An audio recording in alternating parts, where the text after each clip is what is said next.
ఔషధాలండి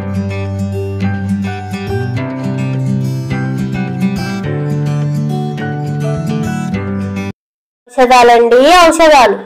ఎంత డబ్బు వెచ్చించినా ఔషధాలయాల్లో అందుబాటులో లేని దివ్య ఔషధాల రకాలు ఈ క్రింది విషయాలను చదివితే దొరుకుతాయి.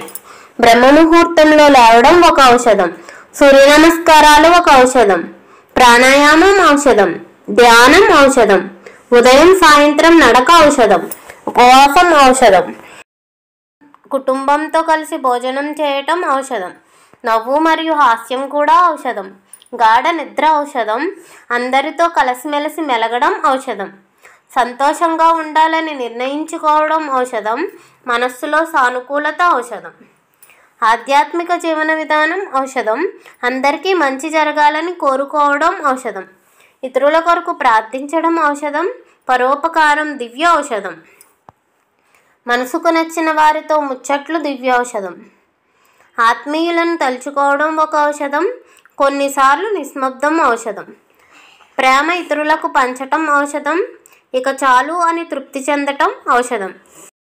ఈ ఔషధాలన్నీ పూర్తిగా ఉచితం.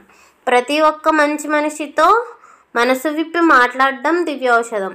ఇవన్నీ ఏ మందుల దుకాణంలో దొరకవు. ఇవన్నీ మనకు మనమే సృష్టించుకోవాలి. అంటే కొద్దిపాటి సమయం సాధన చేయాలి. ఈ వీడియో కనుక మీకు నచ్చినట్లయితే లైక్ చేసి, షేర్ చేసి, సబ్స్క్రైబ్ చేసి, కామెంట్ చేయండి. Thank you.